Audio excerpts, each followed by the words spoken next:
Halo semuanya, balik lagi bareng gue Darren Siofistan, atau kalian kenal gue mungkin sebagai Volmos atau Ujang Pacitos gitu ya. Ini adalah sebuah channel baru di mana gue akan ngerandom aja, tapi di sini bukan channel untuk gaming. Jadi kalau channel untuk gaming ya channel YouTube gue yang biasa aja gitu.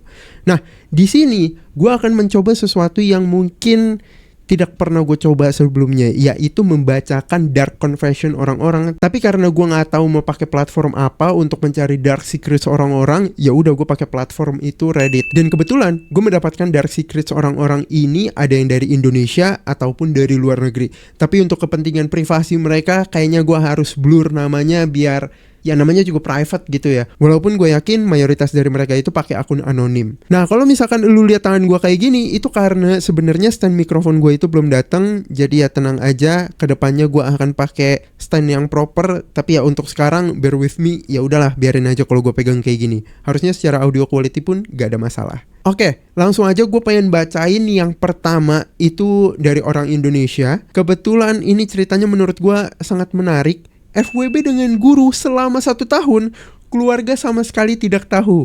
Karena kalau ketahuan bakal disepak dari rumah. Sebenarnya kalau lu gak FWB sama guru, lu FWB sama orang lain, kayaknya tetap disepak deh dari rumah. Seminggu 4 kali les privat dengan guru di rumahnya, 1 jam belajar bahan sekolah, 2 jam belajar biologi. Ini kenapa orang gila-gila banget dah. Kalau hari Sabtu bisa setengah hari. Wow, oh ini orang gila banget sih. Tapi gue nggak tahu nih. Ini kan konteksnya berarti masih sekolah, tapi sekolahnya itu umur berapa ya? Gue nggak tahu. Karena dulu keuangan pas-pasan, nggak sanggup beli PlayStation atau jalan-jalan bareng temen ke mall. Aktivitas fisik lebih banyak supaya hari cepat berlalu. Mungkin aktivitas fisik yang dia maksud dengan yang biasa kita lakukan sebagai anak kecil itu agak berbeda. Walaupun salah, itu kenangan berharga untuk aku yang naif waktu kecil. Sekecil apa kita masih gak tahu.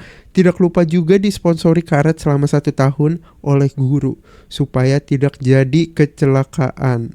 Wow, terima kasih banyak Guru S telah memberikanku pelajaran berharga tentang hidup dan manusia. Ini kenapa orang aneh-aneh deh. Berarti ini kan konteksnya itu dia masih kecil, tapi dia udah melakukan hal-hal seperti itu dengan guru privatnya. Ini kayak cerita-cerita yang ada di hentai-hentai gitu gak sih? Tapi gak apa-apa, respect karena sudah cerita pakai akun anonim yang namanya tetap gue sensor. Next dari orang yang emang udah di-delete juga akunnya, jadi gue gak tahu username-nya apa, dan kebetulan postnya ini sama 7 tahun lalu. Karena gue gak bisa nemu postingan-postingan yang sekarang terkait dark secret orang-orang, jadi gue nemunya emang postingan-postingan yang emang udah lumayan tua gitu. Antara kelas 10 atau kelas 11 SMA, gue lupa. Gak tahu kerasukan apa, tiba-tiba dapat wahyu untuk megang pip adik sepupu. Pipnya itu gak gede banget. Dilihat dari proporsi badannya yang kecil kelihatan ideal. Mungkin langsung gua ke ruang tamu. Yes, she slept there. Gua duduk di kursi deket dia, cuma megang-megang sih, gak ampe remes gitu. Bentar, kenapa cuman megang-megang sih? Wah, orang gila ini. Gak ada perasaan bersalah, kayak gue gak ngerti. Aneh banget nih orang. Ya gue tahu ini kayak dark secret, cuma kenapa gak ada perasaan bersalah? Udah gila kali ini orang. Mungkin gara-gara BH-nya jadi teksturnya gak begitu kerasa. Oke, berarti kayak masih teringat gitu kan. Wah, udah gila orang-orang ini. Goblok! Akhirnya berhenti gara-gara deg-degan banget. Wak. Wah, orang gila. Edit. Waktu itu dia masih SMP. Orang gila. Cuma gak apa-apa, respect karena dia sudah mengakui hal tersebut. Walaupun gue gak yakin dia ngerasa bersalah ya. Anjing. Sumpah kalau itu dilakuin zaman sekarang, walaupun lu masih SMA kayak gitu ya. SMA kan di Indonesia tuh gak bisa masuk penjara, tapi gue yakin tetep bonyok sih lu. Tetep bonyok sih itu. Next, masih di utas yang sama, utasnya orang Indonesia. Di sini ada suatu pernyataan pengakuan yang sangat menarik. Masturbates over girls farting. Jadi dia melakukan masturbasi karena cewek kentut. Apa sih? Jadi dia masturbasi karena cewek kentut. Oke, itu fetish ya. Ya oke, itu fetish. Gak apa-apa dia punya fetish. kayak ya udah gitu maksudnya. Bukan nggak apa-apa, ya nggak apa-apa juga sih, cuma ya udah gitu kan. I would even join a Discord server dedicated on finding toilet scenes from various media. I'm pretty sure I'm the only girl there. Oke, jadi dia seorang lesbian dan fetishnya cukup spesifik, yaitu orang kentut dan toilet scenes, if you know what I mean. Wah, itu gila sih. Untuk fetishnya itu punya toilet scene saja udah lumayan jarang. Apalagi lesbian secara populasi pasti lebih sedikit. Berarti ini orang kayak the chosen one untuk orang yang melihat toilet scenes dengan kentut-kentutnya itu. Wah, ini orang gila. Habis itu balasannya, Jesus, can someone rukiah this thing? Orang gila banget. Gila banget. Habis itu ada yang nge-reply lagi, hey, don't judge other people fetishes. Ya gak apa-apa, maksudnya kalau emang itu fetish dia, itu gak apa-apa. Kalau gue secara pribadi, gue tidak bermasalah dengan orang-orang yang punya fetish seperti itu, selama itu tidak merugikan diri sendiri ataupun merugikan orang lain. Yang menjadi permasalahan itu menjijikan untuk orang lain aja sih. Dan ya udah, maksudnya gue gak yakin dia akan ke toilet cewek abis itu, mbak, gue mau lihat lu dong.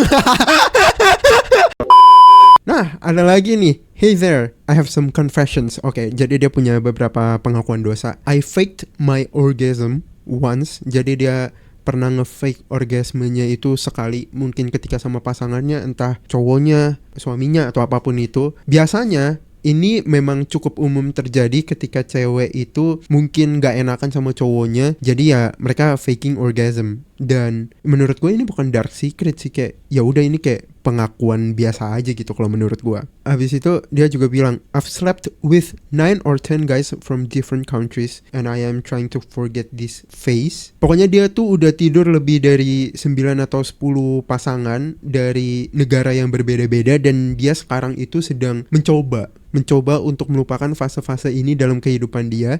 Ya mungkin berarti dia sekarang udah tobat atau semacamnya, kita nggak tahu ya. Karena ini kebetulan postingan 7 tahun lalu juga. Jadi gue nggak tahu kondisi dia sekarang kayak gimana. Dan gak mungkin gue DM dia untuk nanya sekarang masih seks bebas.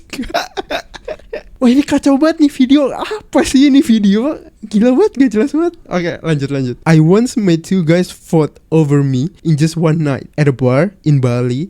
Not proud at all. Jadi dia ada bikin 2 cowok, 2 laki-laki untuk ngejar-ngejar dia, untuk memenangkan hati dia, untuk memenangkan dia biar bisa tidur bareng.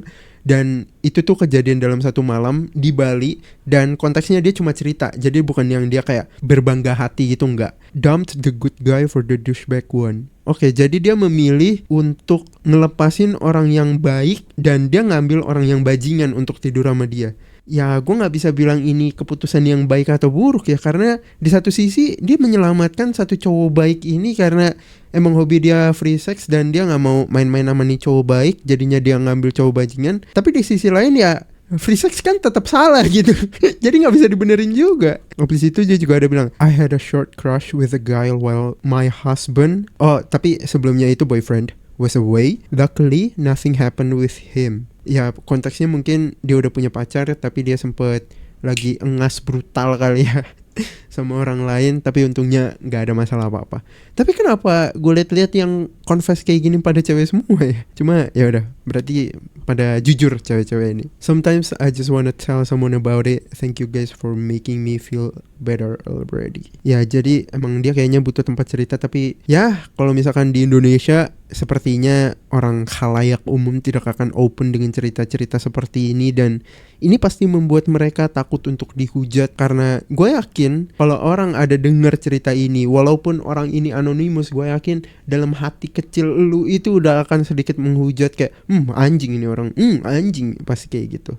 Jadi ya itu pilihan yang bagus untuk cerita sebagai anonim. Memang ada beberapa hal yang perlu kita ceritakan, ada juga hal-hal yang emang ya udah keep it a secret aja, atau mungkin kalau lu mau ceritanya ya ke suami lu, kecuali cewek ini karena permasalahannya free sex.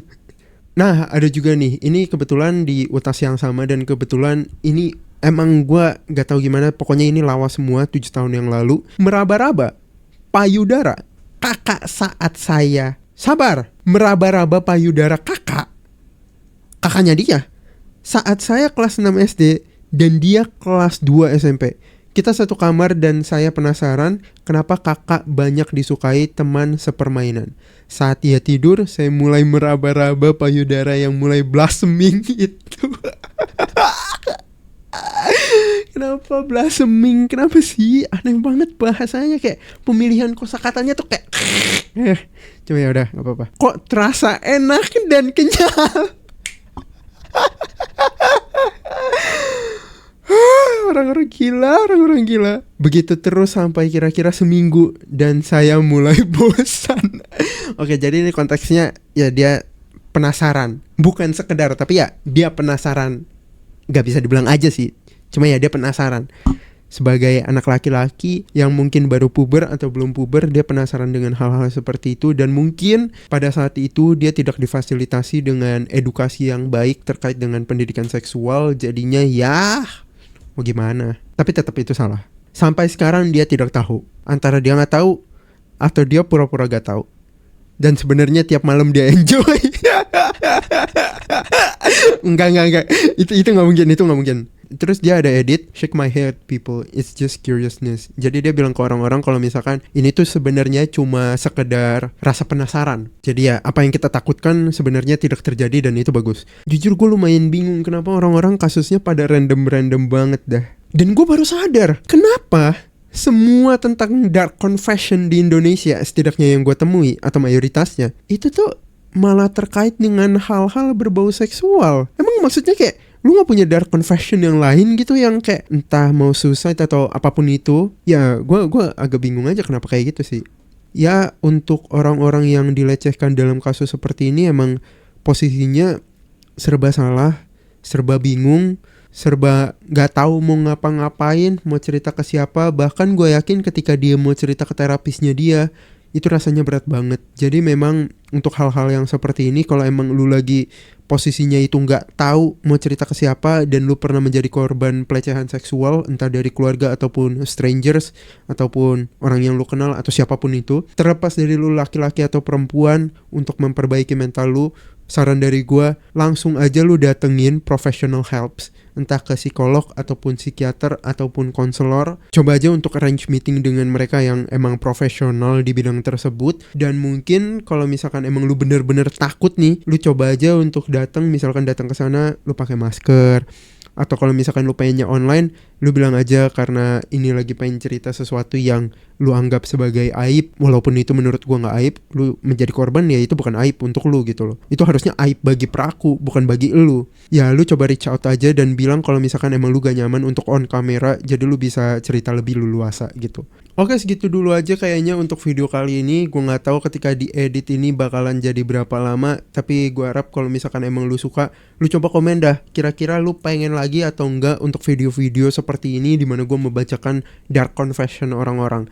Atau kalau misalkan emang lu mau, kayaknya gue bisa deh bikin mungkin entah di Threads atau di Twitter atau dimanapun itu, tempat untuk orang itu bisa ceritain dark secret mereka. Atau mungkin nanti gue bikin Google Form kalau misalkan lu mau. Jadi lu gak usah sign up pakai email atau apapun itu, dan lu gak harus kasih tahu identitas diri lu itu seperti apa. Jadi gue juga gak tahu, bener-bener pure anonim. Dan kalau emang lu pengen cerita, gue akan bacain di sini, no judgment at all. Tentu ada beberapa parts yang gue ketawa, pure untuk entertainment aja gitu. Maksudnya kayak gue gak akan ngejudge juga kalau misalkan emang fetish lu itu sama tai, sama pantat, sama kentut, apapun itu. Kayak ya udah, namanya juga fetish orang-orang, itu kan bukan sesuatu yang bisa kita kontrol gitu. Jadi kayak no judgment. Kalau emang lu pengen coba, ya cerita aja ke gue secara anonim. Atau kalau lu merasa gak pantas untuk diceritain untuk publik, silahkan juga cerita. Kalau misalkan emang lu butuh ke psikiater atau ke psikolog, gue sangat-sangat menyarankan lu untuk datang ke mereka aja. Udah gitu aja dari gue, thank you.